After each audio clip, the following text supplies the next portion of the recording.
دەستخۆشیم بۆ تیمی جوانی ڕێنور، دەستخۆشیم بۆ زانکۆی هەڵەبجە تایبەت جەنابی مامۆستا بەهاءالدین کە هەمیشە لە خەمێکی گەورایە بۆی هەم بەشەکەی سەرکەوتوو بێ هەم قوتابیەکانیش معریفەیان گەورەتر و ڕۆشنتر بێ. بەبیرمە یەکێک لە جارەکان گەنجێک پرسیاری لێ کردم، گەنجێکی سووری، وتی مامۆستا ئێمە چی بکەین بۆ هەستانەوەی ئوممەتی ئیسلامی؟ چۆن خزمەتمان پێ ئەکرێ و چیمان پێ ئەکرێ؟ منیش لە بەرامبەرە وتم ئێمە ئیشی زۆرمان کردو نەوەستاوین وە زۆرتریش ئەکەین و گەورەتر. وتی ئاخر ئیشێکم پێ بڵێ لە ماوەی 100 ساڵە ئێمە کردوێتمان. وتم واز لە 100 ساڵ بێنە ئەم ساڵانەی ئەخیرت بۆ باسەکەم، تۆ ئایا ئەم ئالەتەی کە ناومە لە ناو مۆبایل یا هەر شتێک ئایا تۆ بەکاری ئێنی؟ وتی ئەرە وەڵام مامۆستا بەکاری ئێنم. وتم چی پێ ئەکەی؟ وتی زۆر کات فەرمودەیە کە بەدوای ئەگەڕێم لێ ئەدەم ئەیدۆزمەوە، یان بەحثێکم پێویستە سێرچێک ئەەکەم ئەگەڕێم ئەیدۆزمەوە. وتم ئەزانی ئەمە هەمووی پەنجەی لاوەکانی ئوممەتی ئیسلامی هەموو ئەوانیان تێکردووە؟ ئەوە لە خۆ دروست نەبووە، ڕۆژێک نەبووە لە کتوپڕێکە ئەمە دروست بێت و هەموو ئەم شتانەی تیابێ. هەر لاوێک لە شوێنی خۆیەوە خەریک بووە، خزمەتێکی زۆر گەورەی بە دین کردووە، هەتاوکو لە نەتیجە ئێمە توانیومانە لە ناو ئەم فەزایە و ئەم ئاسمانەیە جێپەنجەی گەنجەکانمان دەرخێن و دیارکەین. دیارە کۆمەڵگای کوردی کۆمەڵگایە کە ئاوێتە لەگەڵ ئاینی پیرۆزی ئیسلامە. کولتورەکانمان کەمێکی زۆر کەمی نەبێ هەمووی موافقە لەگەڵ شەریعەتی ئیسلامیە. شەریعەتی ئیسلامی مێژوویەکی 1000 ساڵە زیاتری لەگەڵ ئەم گەلەی ئێمە هەیە و ئەم گەلەی ئێمە لە ئاستێکی زۆر بەرزە لەگەڵ ئیسلامە ئاوێتە بووە. بۆیە کاتێک کە ئەم باسە ئەەکەین، ئەمانوێ باسی تەکنۆلۆژیاکەین، ئەمڕۆ بەگشتی چۆن تەئسیر و کاریگەری کردووە لەسەر کۆمەڵگای کوردی، لایەنە ئیجابیەکان و سەلبیەکان هەردووکیان ئەخوێنینەوە ئەبینین. ڕۆ ئاینیەکە زۆر قوڵە، پەیامی ئاین زۆر گەورەیە. ئاینی پیرۆزی ئیسلام ئاینێک نییە تەنها بێت هەندێک توقوساتی دینی هەبێ و جێبەجێکە، نوێژێ بکە و ڕۆژوێ بگرێتەوە. لە هەموو کەیسێکی ژیانە قسەی هەیە، لە پژمەیەکی ئینسانەوە قسەی هەیە هەتاوەکو دانشۆردنێک، لە حکم و دەسەڵاتە قسەی هەیە، لە خەوتنی ئینسانێکەوە قسەی هەیە بۆ پاکوخاوێنی ئینسانێک. بۆیە لە هەموو لایەنەکانەوە متەکامیل کاری کردووە. بۆیە هەموو بەشێکی ئەرێنی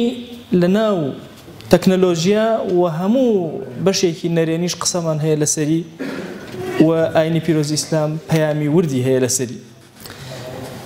ئێمە لەوە چێ کۆمەڵێ فائیدە ببینین و کۆمەڵێ زەرەریش ببینین، هەمووشیان ئاینی پیرۆزی ئیسلام قسەی لەسەریان هەبێ. ئێمە سوودێکی زۆر گەورەمان بینیوە کە تەواصولێکی سریع لە نێوانمانە دروست ئەبێ، زووتر ئەتوانین یەکتر بدۆزینەوە. ئێمە ئەتوانین بڵێن ئەمە شۆڕشێکی معریفی زۆر گەورە بوو کە ئینسانیەت بەرەو ئاقارێکی زۆر گەورە ڕۆشت. طەلال ئەبوو غەزالە پیاوێکی بە ئەسڵ خەڵکی فەڵەستینی و کەسایەتێکی مەشهوری جیهانی ئەفەرمێ ئەم شۆڕشی معریفەیە کە دەستی پێکردووە نابێ ئێمە مناڵەکانی خۆمانی لێ مەحروم کەین، بەڵکو ئەبێ ئەرشادیان کەین کە چۆن بەکاری بێن. ئەڵێ جارێک لەگەڵ خزمەکانە دانیشت بوون باسی دراوسێمان نەکرد. تەمان دراوسێ بابەتێکە لە ئیسلامە زۆر قسەی لەسەر کراوە. ئەڵێ ئێمە گفتوگۆیەکی چڕوپڕمان ئەکرد، مناڵەکان گفتوگۆیان نەئەکرد، هەمویان مەشغوڵی مۆبایل بوون. ئەڵێ منیش پێم وتم کوڕەکانم بۆچی لەگەڵ ئێمە مشارەکە ناکەن؟ وتیان مشارەکە ئەکەین. ئەڵێ چۆن مشارەکە لەگەڵ ئێمە ئەکەن؟ ئەڵێ مۆبایلەکانیان پیشاندام سێرەکەم هەمویان بەدوای ئوسرایە ئەگەڕێن، بەدوای ئەوەیە ئەگەڕێن ئوسرە چۆن لەگەڵ دراوسێکەیە مامەڵەکە، چۆن ئیشکە، چی بکە، حەدیثەکان چین، فەرمایشتەکان چین، کامە ضەعیفە کامە صەحیحە، هەمووی کەوابوو. ئەمە شۆڕشێکی زۆر گەورەی معریفی، ئەمە یەکێکە لە فائیدەکانی. ئەتوانین دیراسە لە دوورەوە بکەین، ئەتوانین ئەنواع بحوثاتی دینی تیا بکەین،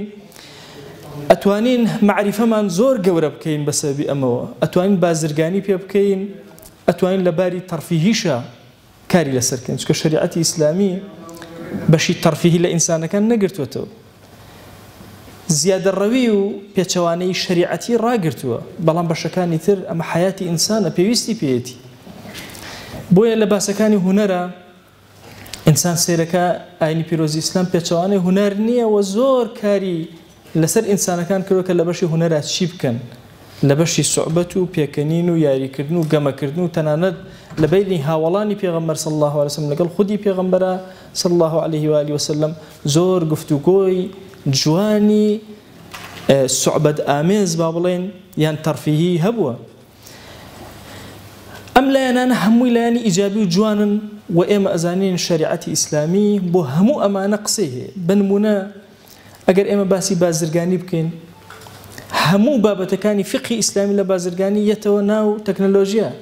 ئایا کامە دروستە کامە دروست نییە ئەو جۆرە بازرگانانی بە تەکنۆلۆژیا ئەکرێن کامانن چۆنن لە تەرفیهیاتە کامیان قبول ئەکرێ کامیان قبول ناکرێ ئەو شۆڕشە معریفی کە تۆ ئەچیتە ناوی چکە بەڕاستی ئێمە بمانەوە نەمانەوێ تەکنۆلۆژیای ئەمڕۆ یا با بڵێن تۆڕە عنکەبوتیەکان هەمووی ئەمانە بەشی باش و خراپی هەیە کامیان شریعەت مەجالی پێداوی کامیان ڕێگەی پێداوی و حتا تەواصل و پێگەیشتنەکان کە بە سەریعی ئەبێت چەندێکی مەجالی پێدراوە چەندێکی مەجالی پێ نەدراوە لە پەنای ئەمانەشا یەک دنیا زەرری گەورەمان هەیە بێ هوشیار بین لەگەڵیە ئەکرێ هەموو ئینسانێک چی زۆر خراپە سەیریک مراقبە نییە لەسەر ئەم بابەتە تەنها مراقبەیەکی وجدانی ئیمانی هەیە کە ئێمە زۆر مەبەستمانە لە بەشە دینیەکەەوە تەرکیز بخێنە سەر ئێمە ئەمە ئالەتێکە ئەکرێ خۆت و خوددا بەس سەیری کەن و چاودێری بکەن و چاوتان لێ بێ ئەگەر خوددا مراقبی تۆ بێ تۆ زۆر بە عەقڵانە ئەتوانی ئەوە مامەڵە لەگەڵاکەیت و بەکاری بێنی و ئیشی لەسەر ئەگەر لەمە دەرچیتە دەرەوە زەرێکی زۆر گەورە لە خۆشت ئەدەی لە دەوروبەرەکانیشت ئەدەی قاعدەیەکی شەرعیمان هەیە ئەفەرمێ لا ضەرەر ولا ضرار ئەم قاعدە زۆر گەورەیە فەرمایشتێکی پێغەمبەرگیانە صلی الله عليه و آله وسلم ئینسان نابێ زەرر لە خۆی بدا نابێ لە بەرامبەرەکانیشی بدا واتە خۆشت نابێ زەرر لە خۆت بدەی ئەم قاعدە لە شەریعەتە زۆر گرنگە ئێمە وانەزانین ئێمە خاوەنی چاوی خۆمانین ئێمە خاوەنی دەستی خۆمانین خاوەنی ڕۆحی خۆمانین نا خدایەک خاوەنی ئێمە و ئێمە بەبێ داواکاری ئەمانەی پێ عەتا کردوین و واجبە لەسەرمان پارێزگاری لێ بکەین بۆیە هەر شتێ بێتە مای زەردان لەمانە لە شەریعەتە لە تۆ منع ئەکرێ ئەوەشی ببێتە مای فەوائد بۆ ئەمانە و قازانج بۆ ئەمانە شەریعەت ڕێت بۆ ئەکاتەوە ئەکرێ ئەمە تووشی عوزلەیەکی زۆر خراپمان کە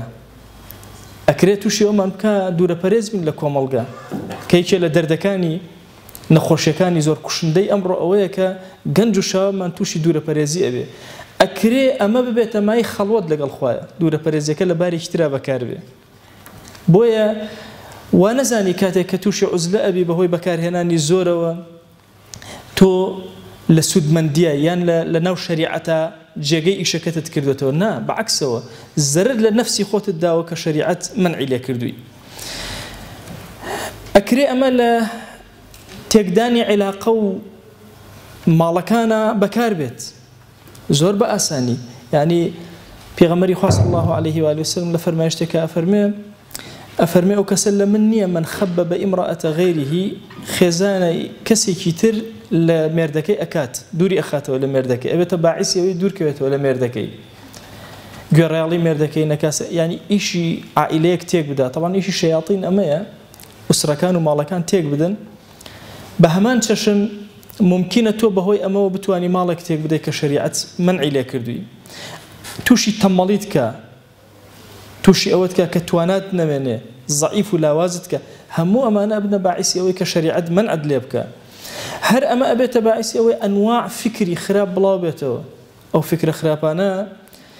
بە ئەنواع جۆر نەشر ئەکرێن بڵاو ئەکرێنەوە دەیان کەناڵ و شوێن ئەبینی مەسەلەن نووسراوە ئەمە صحیح بوخاریە کە تۆ سێرێکی فەرمایشتەکەی لێ لە صحیح بوخاری لە حەقیقەتیش لەوێ نییە بۆ ئەبێت تۆ زۆر هوشیار بی لە بەشە ئاینەکە اعتیمادی کولی لە سەتا سەد لە ڕووی گەڕانە بە دوای ئەمە زۆر باشە ئەمە ئەخرێتە سەری ئاعتیماد بەڵام لە وەرگرتنی معلوماتی دروستەوە ئەبێ ئیلا بگەڕێتەوە شوێن مەستەرێک و جێگایە کە متمانەت بە مەستەرەکە هەبێ دەستگایەکی وەها بێ کە دەستگاکە جێگەی متمانە بێ ئێمە هەندێک لە سایتەکانمان ناو لێنەوە بێ دایک و باوک لە بینی خۆمانە بۆ سوحبەت بەکارهێنین چونکە جاری وا هەیە فەرمایشتێکی مەوضوعە ئەو لەوێ داینەوە ئیبرازیشی کردو ئەڵێ ئەوە تا ئەوە لە بوخاری هەیە ئەوە لە موسلیم هەیە بۆی ئەبێ زۆر هوشیارانە مامەڵە لەگەڵ بابەتی ئەو ئەفکارانە بکرێت کە هاویشتە ئەکرێن بۆ ناو دەوڵەتی موسڵمان یا بۆ ناو فکری خەڵکی موسڵمان ممکنە ئەمە بەکار بێ بۆ کاری توندڕەوی و بۆ کاری شلگیری هەردووکیان زەرمان لێ ئەدا چونکە ئومەتی پێغەمبەر صلی الله علیه وسلم ئومەتێکی وەسەط ئەزانێت چی ئەکا چۆن کارەکانی جێبەجێ ئەکا ئەکرێ ئەمە بەکار بێت لە چەندین گروپ دروست بێ گروپی زۆر تند کار لەسەر ئەمە بکە فکری ئەمە وەرگێ بێ ئاگا لەوەی چی لە پشتی ئەمانەوە هەیە و چۆن کار لەسەر ئەم بابەتانە ئەکرێ بۆ لادانی گەنج نەخۆشی زۆر ئەوە دیارە لای جەنابتان ئەنواعی نەخۆشیەکان کە ئەکاتە سەرەوەی ئینسان نەفسی خۆی پارێزراوکە ئەنواع سەرئێشە ئەنواع ئازارەکانی مل و شان و پشت و چاودابەزین و چیوەتە دوایەوە کاری ئێمە نییە بەس بەشە شەریعەکەی ئەبێ زۆر ئەگەر لێبێ تۆ یاری یەکێک لەمانە کە بە شتێکی بێهودە ببێتە مایی ئەمە کە چاوەکانت دابەزە تۆ گونەهبارە بی لە شەریعەتە لەسەر بۆیە زۆر گرنگە ئێمە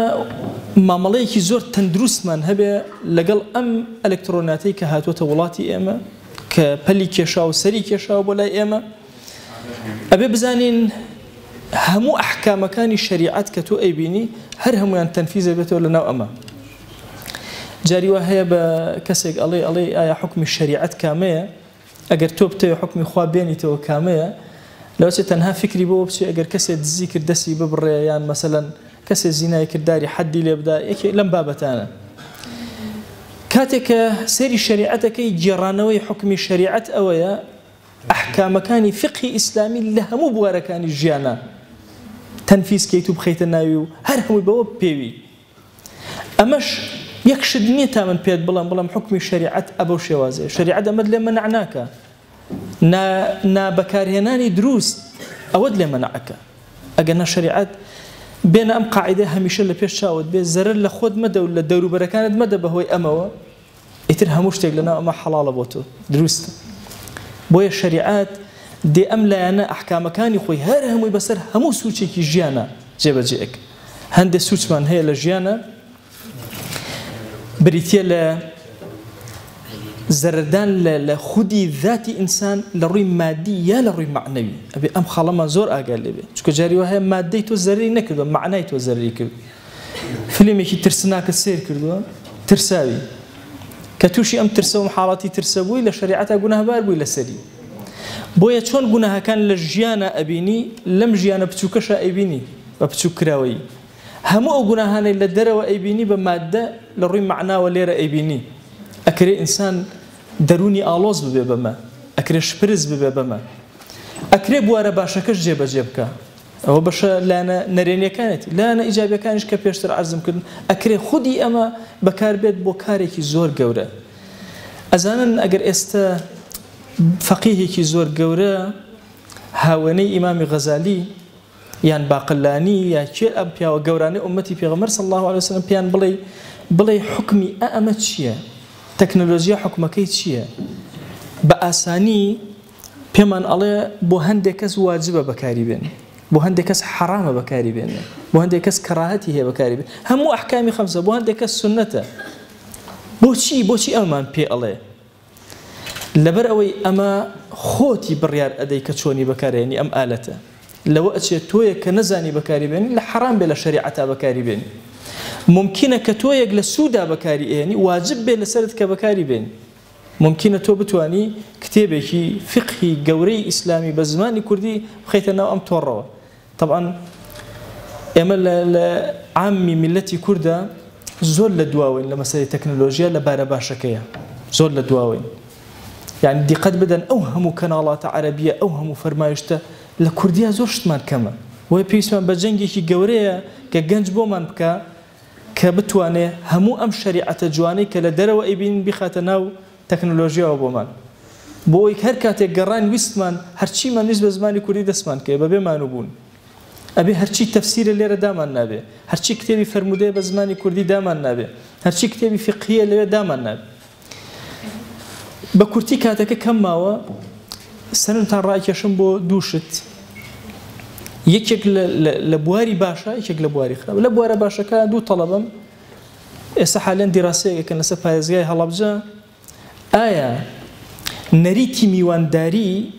لە ئێستایا لە پارێزگای هەڵەبجە چەندێک کاریگەری لەسەر بووە تەسەوورکەن یەکێک لەم شتانە یعنی ئێمە جاران ئەگەر بچوونە بۆ میوانی خاوەن ماڵمان ئاگادار نەئەکرد حتا ئەگەر شتە بەر دەرگا ئێستا جاری وایە پێش دوو ڕۆژ ئاگادارمان کردووە پێش ڕۆژێ ئاگادارمان ئەمە فائیدەیەکی زۆر گەورەیە کەسەکە خۆی تەجهیز کردووە ئامادە کردووە اعتیادی پێمانەڵێ ئەو ڕۆژە مەیەن ئەو ڕۆژە وەرن لەوە چێ جاران نەمانتوانایە کەسێ بێتە بەر دەرگامانەوە ئیذا قیل لەکم ارجعوا فارجعوا بڵێن وەڵا بگەڕێرەوە زەحمەتی کێشاوە ئێستا لە ماڵەوە هێشتا دەرنەچوە بە ئاسانی پێی ئەڵێن بگەڕێرەوە زۆر طەبیعی ئەگەڕێتەوە ئەم بوارێکی زۆر باشە و تەکنۆلۆژیا ئیشێکی زۆر باشی بۆ ئێمە کردووە لەو سوچە بچووکە ئادابە ئیسلامیە جێگە پەنجەی دیارە لە بەشە با بڵێن سەلبیاتەکەشی ئەزانن یەکێک لەو شتانەی کە زۆر زەرەری لە ئێمە داوە ئەو کورتە وتارانەیە کە ئەبڕێ بە هەدەف کە ئێمەی وا لێکردوە تەمەڵی کردوین وای لێکردن کە تااقەتمان نییە گوێ بگرین تااقەتمان نیە گوێ لە زۆر بگرین ئەبێ شتێکی زۆر کورتمان بۆ باز بکرێ ئەو شتە زۆر کورتەش زۆر بە بچووکی ئێمە بین وەریگرین ئایا وەرگرتنەکەی لە ڕووی شەرعیەوە قبوڵە یعنی تۆ تەسەوورکەن ابن عباس ڕەزا و ڕەحمەتی خوای لێ پیاوێکی پرسیارێکی لێکە ئەڵێ ابن عباس ئەگەر کەسێ بکوژێ ئایا بۆی هەیە تەوبە بکە خوا تەوبەی لێ قبوڵەکە ئەفەرمێ نەخێر تەوبەی لێ قبوڵ ناکرێت کابراش ئەڕوا طلبەکانی پێڵێن بۆ خاتری خوا چۆن ئەوە مشریک خوا تەوبە بکاتە خوا تەوبەی لێ قبوڵەکە کەسێ وشێ ئەفەرمێ لەقەد ڕەئیت بین عینەیه الشەرر ئاگرم لە نێوچەوانی ئەبینی بەخوا بموتە تەوبەی لێ قبوڵەیەک دوانێکی ئەکوشت فتووە بە پێی شەخصە بۆ یەکە تۆ فتوایەک ئەبینی تۆ وازانی بۆ تۆ شمولەکە قەت بۆ تۆ شمول ناکە ئەو فتوایی کە لەوەیە گوێی لێ ئەگری یا بە کورتی ئەی خوێنیتەوە ناکاتە ئەوەی سوڕی ژیانی خۆتی لەسەر ڕاگری بۆیە لە فتوایە ئەوەندەی مفتی گرنگە ئەوەندەی گوێگرتن لە مفتی گرنگ نییە ئەوەندەی بەرابەری وەستان کە سەیری نێوچەوان کە سەیری حاڵت کە سەیری واقعت کە سەیری شوێنت کە گرنگە قەت وا تەسەوور نەکەن بڵێن وەڵا ئەو مەلای قسەیەکی کە لە قسەی تێ پێچەوانە یەکتر وە پێچەوانە بێ ئەگەر هەموو قسەکانی وەکو یەک بێ غەڵەتە ئەو مەلای فکری تەتەور ناکە ئەبێ بە پێی شەخصەکان بە پێی شوێنەکان بە پێی جێگاکان فتوا بدە تصور کە ئەم کەلیمەی ابن عباس بێنی بخێتە ناو شەریعەتەوە جێگەی نابێتەوە بەس بۆ ئەو شەخصە جێگەی ئەبێتەوە بۆ یەک کەس جێگەی ئەبێتەوە چونکە ابن عباس پشتی کەسەکە ئەخوێنێتەوە بۆیە زۆر کات وەرگرتنی فتوە ڕاستەوخۆ بە بێگەڕانەوە بۆ کەسێکی زیندوو حەی کە جوان شتەکانی تێبگەێنی و جوان تێت بگەێنێ ناکاتە فتوە بۆ تۆ بەلایەنێکی زۆر خراپە لەم لایەنانە بەڵام بە کۆی گشتی ئەکرێ ئێمە بە تایبەتی پەنجەی جوانی گەنجەکانمان شۆڕشێکی زۆر گەورەی معریفی بکەن بە تایبەتی لە دانانەوە و ڕێخستنەوەی کولتوری کوردی کە بەشێکی زۆر گرنگە یا بڵێم ئەساسیاتەکان و بنەماکانی لەسەر بەرنامەی شەریعەت دامەزراوە داوامە لە ذاتی پاکی پەروەردگار ئەم کەلیماتانەمان لێ قبوڵکە عفومان کە هەموو دەرگاکانی خێر بەسەرمان بکاتەوە هەموو لایەکتان بەخێر بێن خوای گەورە تەوفیقی خۆی بەسەرتان نەدابارێن پرسیارەکان ئێستاکەن یان دوایی جا ئەگەر یەکێکیش پرسیاری هەیە ئەتوانێ بیکە ئیتر ڕاستەوخۆ لە شوێنی خۆ بیکە یا چی بکە لە شوێنی خۆتان ئەتوان ئێگەر کەسیش پرسیاری نەبێ مامۆستایەکم هەبوو کە وتاری ئێوە کەس پرسیارینەوەی بەخوا چاکم تێگەیانن یاخوا پایەدار بن ئینشاڵڵا